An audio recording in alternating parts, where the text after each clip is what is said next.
Sixth, we must train and we must maintain. Any moment that we are not training on our mission or maintaining our equipment is a moment we are less prepared for preventing or winning the next war. That is why today, at my direction, we are drastically reducing the ridiculous amount of mandatory training that individuals and units must execute. We've already ended the most egregious. Now we're giving you back real time. Less PowerPoint briefings and fewer online courses, more time in the motor pool, and more time on the range. Our job is to make sure you have the money, equipment, weapons, and parts to train and maintain, and then you take it from there. You all know this because it's common sense. The tougher and the higher the standards in our units, the higher the retention rates in those units. Warriors want to be challenged. Troops want to be tested. When you don't train and you don't maintain, you demoralize. And that's when our best people decide to take their talents to the civilian world. The leaders who created the woke department have already driven out too many hard chargers. We reverse that trend right now. There is no world in which high-intensity war exists without pain, agony, and human tragedy.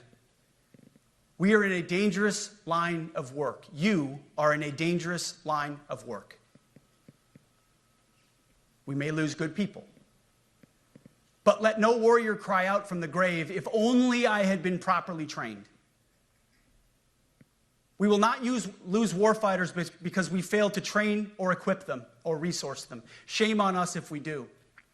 Train like your warriors' lives depend on it, because they do.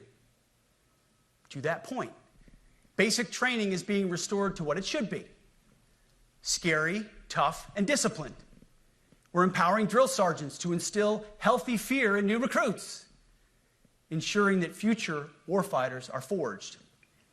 Yes, they can shark attack, they can toss bunks, they can swear, and yes, they can put their hands on recruits. This does not mean they can be reckless or violate the law, but they can use tried and true methods to motivate new recruits, to make them the warriors they need to be. Back to basics at basic as well.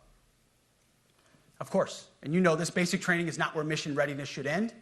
The nature of the evolving threat environment demands that everyone, in every job, must be ready to join the fight if needed. A core credo of the Marine Corps is every Marine a rifleman. It means that everyone, regardless of MOS, is proficient enough to engage an enemy threat at sea, in the air, or in a so-called rear area. We need to ensure that every member of our uniformed military maintains baseline proficiency in basic combat skills, especially because the next war, like the last, will likely not have a rear area. Finally,